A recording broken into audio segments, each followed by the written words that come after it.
Ever wondered how a law firm generates business? Or how to choose the right candidate for your firm? Wanted to know how the legal landscape is changing? What is this legal tech that everyone keeps talking about? And where is the work-life balance in today's scenario? I, Anshul Gupta, the co-founder of Might Legal, brings to you Raising the Bar, your very real and candid take into the workings and insights of being in the legal business in the post-COVID world of 2021. In this podcast, I reach out to my colleagues in the legal fraternity to talk about all the questions you as a lawyer may ponder upon. A nation is made of its people. Amongst them are people who dedicate their lives in helping others and empowering those in need with the laws and rights inscribed in our Constitution. It is such people who choose to use their knowledge as a lawyer to ensure that the right legal counsel is given to anyone who needs it. In this episode, we talk to Shri Kanwaljeet Arora, Member Secretary, DSLSA, and Nabeela Wali, Secretary, DSLSA Sub, who will enlighten us on what life in the public service is for a lawyer or a judge, how the various schemes and initiatives are working little by little to impact and help every strata of our society find the voice against any injustice they are facing. This is a topic that is very close to my heart, and I'm excited to welcome you. So welcome to Raising the Bar. It's a pleasure to have you both here, and thank you so much for giving your time today. Me and the team were actually looking at creating the draft for the script. We actually hit a realization that the work that DLSA does is actually quite instrumental and crucial to the legal system. So, sir, my first question, to start this podcast is, what exactly is legal aid and who exactly is entitled to it? Thank you, Anshul. Thank you for having us on this program. And through you, I just want to make everyone aware that with legal aid, we must not understand that it is just connected with the court system, that whosoever has a case pending against him or her, or whosoever wants to file a case before a court of law is entitled for legal aid, and that is what we are giving. It is not like that. Legal aid includes so many other strategic exercises and schemes. And apart from providing legal aid and assistance to all those persons who are entitled for it, we are having number of programs which are legal awareness programs, because what I feel is that unless and until a person is aware of this system, the state machinery, about his rights, he will not be in a position to assert that. So in order to make people aware that what their rights are, we are making certain outreach programs. We are doing outreach programs. We are creating awareness amongst masses, awareness amongst students, college students, school students, so that each and every person, what I feel, is connected with 10, 20 persons. So through all those persons whom we interact with, they in turn tell other persons about his or her rights, and we provide that legal assistance, that strategic exercises. There are certain government schemes also. The benefit of those government schemes have to reach the potential beneficiaries. So we are just making those potential beneficiaries also aware about their rights, and we are doing our bit, doing our exercise, so that the benefit of those particular scheme reaches those potential beneficiaries. Got it. Very interesting. So, sir, following up on that exact question, is this only for Indian citizens, or does it get extended to visa holders, tourists? Anshul, it is every person. Every person includes all those persons who are visa holders, who are not just Indian citizens, who at present are on our land through visa, or they are expatriates and they are married to an Indian citizen. All those persons are entitled for free legal aid. If you see Article 21 of our Constitution, it does not talk only about Indian citizens. It says that all persons are equal before law. And similarly, as legal aid and assistance, free legal aid and assistance has been taken up, the bar has been raised, and Honorable Supreme Court through several interpretations has said that this is equivalent to fundamental right. Each and every person has a right to free legal aid and assistance. And as you have asked, all those persons who are visa holders, all those persons who are expatriates but married to Indian citizens, they all, including Indian citizens, are entitled for free legal aid and assistance. Got it. Interesting. So I think, the question to begin with here, and a lot of our listeners would actually want to know, is what is the role and work of DLSA? What really, is the focus area for you? Very good, Anshul. This definitely is a very good question, that unless and until people know that what sort of activities we do or what exercise or what reliefs we are providing to citizens, they probably might not be in a position to avail all those benefits from our authority. But before that, I would just like to tell, for the benefit of all the listeners, that who all are entitled for free legal aid and assistance. Our authority, that is Delhi State Legal Service Authority, and for that matter, all legal services authorities, they came into existence by virtue of Legal Services Authorities Act 1987. And this act, in its section 12, talks about various categories wherein it is depicted that who all are entitled for free legal aid and assistance. And it includes all women irrespective of their financial income. They are entitled for free legal aid and assistance. All children who are below 18 years of age, all persons belonging to scheduled castes and scheduled tribes, all persons who are arrested by any law enforcement agencies, they are entitled for free legal aid and assistance. An industrial workman is entitled for free legal aid and assistance. A person who is having income less than 3 lakhs per annum is entitled for free legal aid and assistance.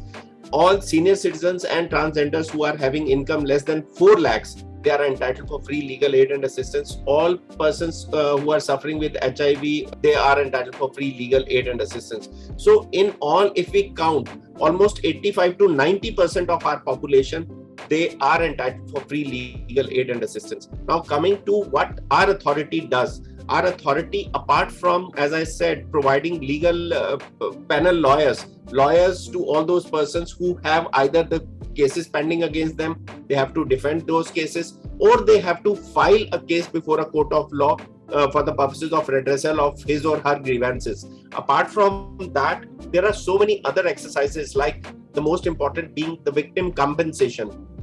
The crimes which are taking place in our society, there is a need which was felt that the victims of those crimes, they need to be rehabilitated. They have to be brought back into the mainstream, because at times such social stigmas, they are attached to the crimes, to the victims, despite the fact that they have absolutely no role to play. They are not perpetrator of the crime. The victims need to be seen in such an angle, in such a way that there is a need that they should be brought back to the mainstream, and there is a need to compensate all those victims. So our authority provides victim compensation, and then our authority holds lok adalats from time to time, so that the pendency of the courts should reduce and the people at large should get easier justice, early justice, and at a lesser cost. And apart from that, there are so many various schemes floated by the government from time to time with respect to different class and category of persons. So to make all those persons aware of the benefit of all those schemes, and also to help them to get registered on the government portals with different government departments for the purposes of filing their applications to get all those benefits, it is again the obligation of our authority. And we do create awareness. We do hold camps at regular intervals at different places for different class and category of persons. We cater to construction workers, we cater to sex workers, we cater to senior citizens, children, women, and we address all those issues and identify these target groups and address their issues, whether it relates to the court-based system or with any government agency or department. Got it. I think that's a very well put detailing about, what the organization does. And I think, one point that you picked up where there is so much stigma towards the victim, and that becomes a huge challenge for the entire legal system together. So I think, so that's a very well point put. I think, picking up further, I think what would be interesting to know, what type of situations, crimes or victims can really ask for legal aid, or, if you could give us some examples. Anshul, that is a wonderful question.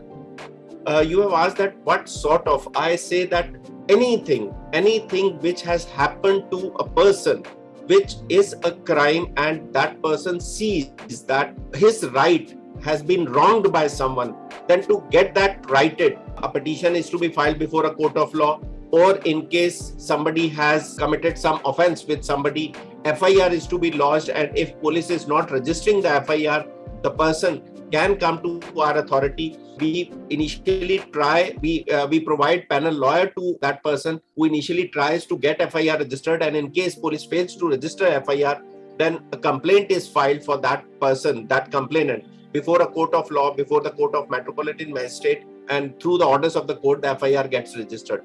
Otherwise, in case some civil wrong has been done to somebody, that person can come to us. So any class or category of person, be it a workman, if he is not getting his wages from the management, be it a tenant who has been wrongly evicted, or his landlord is evicting that person wrongfully, he or she can come to us. Similarly, landlord also can come to our authority. Cases of domestic violence, we have seen that during the period of this lockdown and during the period of this pandemic, cases of domestic violence, they had increased. And then we have approached, instead of waiting for all those persons, all those victims of domestic violence, even we approached them and we tried to telecounsel them first, and thereafter, in case need was felt, we filed petitions for all these victims of domestic violence before the court of law and got them the necessary orders. Got it. So, picking up a very specific situation, if a person is in jail, what type of legal aid is offered to them, and how can they take the help of an organization to, achieve justice? Anshul, that is again a wonderful question. See, in Delhi, we have in all 16 jails. They are located at 3 places. One is at Tihar, jail number 1 to 9, they are at Tihar. Jail number 10 is at Rohini. And from jail number 11 to 16 are located at Mandoli jail complex. So in all these 16 jails, we have our legal services clinics in all the 16 jails. And in all these legal services clinics, we send our jail visiting lawyers. They regularly visit all these jails on daily basis from 3 to 7. Apart from that, in all these jails, we have our paralegal volunteers. So we provide training to the jail inmates, long-serving jail inmates, so that they can interact with other jail inmates and apprise them that there is an authority. And in case you want to file any petition, you want to have your case defended, then legal services authority is there to take care, because all the jail inmates, irrespective of their income, they are entitled for free legal aid and assistance. So that is why we are having legal services clinics inside all these 16 jail complexes in Delhi. Got it. So, sir, I'm sure you've been dealing with various types of situations. So have you ever come across or would like to talk about a situation where, you were faced with a heinous crime? And I think more importantly for me to really understand is, how do you really manage your emotions dealing with such, variety of crimes? So would love to hear about that. Anshul, see, I am a judicial officer. I have already completed, 29 years of my service, and during this tenure, I have held various criminal proceedings, criminal courts, and dealt with, hardened criminals and those who were involved in heinous offences. See, for us, that is a crime, that is a case, but so far as the circumstances, we do take into consideration the circumstances under which that particular offense has taken place. But all those things we do take care at the time of evaluating the evidence which has been brought on record by the prosecution. So all those circumstances in which the offense has taken place, that is evaluated for the purposes of evaluation of the evidence and for the purposes of arriving at the conclusion that whether the offense has been committed by the person who has been put to trial or not. And once that is done, and if that person is convicted, then there are certain which we call as mitigating circumstances, the circumstances under which the offense has taken place. There are cases where crime is committed in cold blood, and there are circumstances where by chance or in a spur of moment, in a heat of moment, a crime is committed. Otherwise, that person is not a habitual criminal. So all these things are taken into consideration while deciding the case and also while awarding the sentence to that criminal. So far as legal aid and assistance is concerned, free legal aid and assistance is concerned, that being a fundamental right that is provided by us, irrespective of the fact we do not go into the nitty-gritties or the factual aspects of that particular case, because no one can be condemned unheard as per law. So a person has to be provided with legal assistance whatsoever sort of offense he or she might have committed. Got it. I think it's very important, like you mentioned, that there is no space for emotions, only evidence. So I think thank you so much for that. So Miss Nabeela, coming to you, would love to hear your thoughts about how does the organization really protect the rights of the victims? What are the typical challenges that you face in this scenario? Yes, thank you, Anshul. See, the role of Delhi State Legal Service Authority in protecting the right of victim begins from the very stage a victim walks into a police station. We have our on-call advocates available in all police stations of Delhi who provide legal advice, legal assistance, not just to accused but also to victims of offences.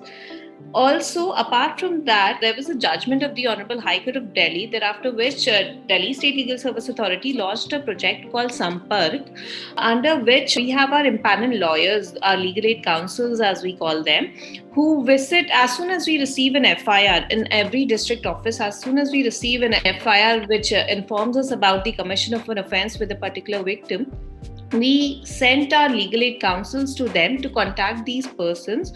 They offer counseling to these victims. They also inform these victims about the services provided by the District Legal Service Authority, about legal assistance that we aim to provide them, the financial assistance which is available to them under the Victim Compensation Scheme, as well as we also inquire if they require any medical assistance. Thirdly, as sir had also mentioned, that we have a scheme called the Delhi Victim Compensation Scheme, wherein victims of crime are given due compensation. So the Delhi Victim Compensation Scheme is divided into two parts. The first part is gender neutral and applies to all victims of crimes. Part 2 is specific to women victims, to victims of sexual assault and to acid attack victims. So under part 2, a victim may approach any district legal service authority with an application for awarding interim compensation or even final compensation. And in also most cases, we receive recommendation from courts to award compensation to victims. Got it. Very interesting. So, Miss Nabeela, continuing with you, personally for you, what type of a situation is perhaps the most difficult to deal with, right? Is it domestic abuse, child abuse? And, following up on that question would be, what are the typical challenges you see why victims do not come forward? And do you see a trend in that case? Right, Anshul. See, Anshul, injustice anywhere is a threat to justice everywhere. So be it cases of child abuse, be it cases of domestic abuse, Delhi State Legal Service Authority is sensitive to all cases equally. And when it comes to standing up for victims, Delhi State Legal Service Authority ensures that we provide competent legal services to all victims of crime. Also, what I see that this problem of people coming forward to speak about crime, it is not a problem of masses, it is it is a problem of masses. People may belong to any social strata of society, but there is a certain inhibition due to societal relationships that we have, and also a certain reluctance to enter into the criminal legal system. It is for this very purpose that Delhi State Legal Service Authority ensures that we reach them in every possible manner we can, be it through our helpline numbers, be it through our apps, through our outreach programs, and even through our front offices, only to make it most convenient for a victim of a crime to come forward and to share or to report their incidents with us. And even if we get to know about any crime or any offense being committed by anyone upon anyone, we do try to get in coordination with other agencies, be it the police or any other agency, and try to confirm the facts, and then also render legal assistance to them so that they can enter the criminal justice system. Got it, got it.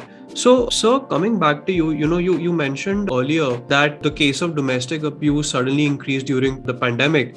So, what were the challenges you faced? Because, interfacing with the victims, looking at the scenarios became even more challenging because you couldn't really go physically. So, how did the organization circumvent around that? What were the challenges you faced? Definitely, Anshul. Last 1.5 year, we all know that we are being faced by this pandemic, which was unprecedented. And during this particular period, we did face all these challenges. When victims of say, domestic violence, they were not in a position to approach our authority either to our front offices or to our offices, which are located in different court complexes. So we thought, we devised and we changed our way of functioning. So during this particular period, that lockdown period, we found that only the chemist shops and mother dairy booths, they were operational. So we tied up with all the chemist shops as well as mother dairy booths, and with their assistance, with assistance of Anganwadi workers, we reached out to those victims of domestic violence because they were located in that very area, in their areas. Anganwadi workers, they were aware that where are these potential domestic violence victims. And during this lockdown period, because of say loss of income and all that, frustration that crept amongst people. And that frustration, we all know that it leads to, or it is vented by all the persons on the marginalized or the vulnerable group, and women and children being the most vulnerable. So that is why we saw a surge in domestic violence cases. And it is only during that particular period that we came up with an give a call to us through this app. You can approach us, and the moment the complaint reaches us, we also created a number on which even a missed call can be given to our authority. And the moment we received the missed call or information through our Vidik Seva app, we reached out to all those victims at their doorstep. So instead of waiting for them to come to our authority, we reached out to them at their doorstep and provided the necessary relief to all those victims by filing their cases before the court of law under the Domestic Violence Act and got them the requisite orders. Great. So I think that was, quite astonishing because for me, being outside of this area, I always wondered, when so many domestic cases are rising, how exactly are people, voicing, their problems, etc. So, very happy to hear that the organization was so active in reaching out to them. So, Ms. Nabeela, coming back to you, just wanted to quickly understand from you, what's the process to reach out to your organization? So, for example, if a maid is a victim, how does she really reach out, and what's the typical process? Yes. See, Anshul, the objective of Delhi State Legal Service Authority and of all legal service authorities is to ensure access to justice for all, as we also call it in Hindi, Nyay Sabke Liye. So one way of doing it is, of course, by way of our outreach programs. All district legal service authority in their respective districts, we organize these outreach programs in all slums and villages, in all areas, about our Vidik Seva app, as we told you, about the existence of our front offices. Our front offices are there in all court complexes. So Delhi is covered under 11 judicial districts, and we have 6 court complexes wherein we have front offices of all district legal service authority. A victim, he or she may walk into our office directly. There is a front office advocate who is there to assist the victim, to hear the victim. We listen to the victim, we understand the grievance, and then accordingly we assign a competent legal aid counsel to the victim as per the facts of the case. Secondly, the victim may not be in a position to walk up to our office. There is our helpline number 1516. It is operative 24/7. A victim may call up any time of the day. There is another person who's manning the helpline number who will provide you effective service to the caller.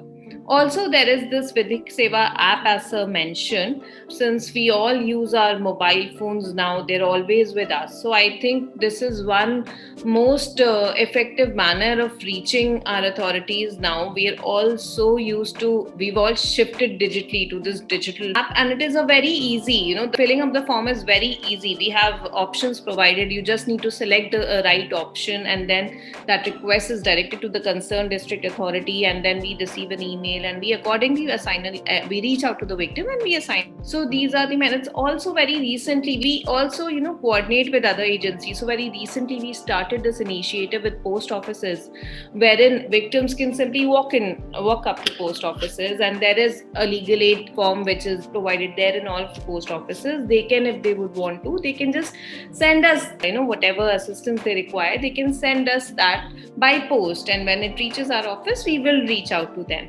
So Delhi State Legal Service Authority, we try to keep on finding out new ways to reach out to people, so that we are available for them any moment whenever they require in providing competent legal services. Got it. So, sir, you've been in the legal industry for so long, looked at various situations. What are the 3 top challenges you feel that the community faces in achieving legal aid? Anshul, we are all aware, as I earlier mentioned, that unless and until we are aware of our rights, we would not be in a position to assert all those rights either in a court of law or with any government department. So the biggest challenge which we face is for creating awareness. And for this, we are, doing so many exercises. We are reaching out in the community. We are going to the colleges. We have even, gone to social media platforms, and we have gone to metro also. In the metro, what I feel is Delhi has so many persons using this metro train. And we have gone to metro and we have advertised about our authority. All those persons who are entitled for free legal aid and assistance, all those facts have been mentioned on all those advertisements which are there in metro trains, at metro platforms, inside metro train also, and train wrapping was also done by our authority. And apart from that, we are trying to make certain animation movies. So through them, we try to reach out to all those persons. So that is the biggest hurdle which we face, that unless and until we make people aware about their rights, they would not be in a position to reach out to us. So that is the one challenging area which I feel, and we are trying to overcome that. And recently, I must tell you that we are celebrating 75 years of our independence, and we are also celebrating simultaneously 25 years of our inception, that is inception of Legal Service Authority and Delhi State Legal Service Authority. And to celebrate this, NALSA, which is the apex body, that is National Legal Service Authority, its executive chairperson, Honorable Mr. Justice UU Lalit, he conceptualized that vigorous campaign is required to be done so as to make people aware on pan-India basis. So from 2nd of October, we have started this 45 days vigorous campaign, which will last on 14th of November. So the object and purpose of this campaign is that we have to reach out to every nook and corner of our country. So for Delhi, the responsibility is on our authority. And I must tell you that I have a dedicated team of my secretaries. Nabeela is one of them. So all of them, we are working hard that during this 45 days, we should reach out to each and every person of Delhi, in each and every village. We should tell them not about their rights, but also about the available state machinery, which is there, as Nabeela has rightly said, that we are there to assist them in whatever way. And that is why we are daily devising newer ways, newer methods to reach out to all those persons who themselves are not in a position to reach out to us. So that is the biggest challenge which I think we face, and we are trying to overcome that also. I hope this talk today has enlightened all our listeners in some way. It is said that every profession has a humanitarian impact to it, and DSLSA is one such aspect of the legal system in India. Thank you for joining us today and hearing Shri Kanwaljeet and Ms. Nabeela Wali about the impact DSLSA is making in our society. I look forward to our next episode with Sameer Dawar on what it takes to practice as an independent lawyer. And this is for all the first-year associates or students out there. Till then, follow us on LinkedIn and Twitter, and for regular updates at Mike Legal. Thank you.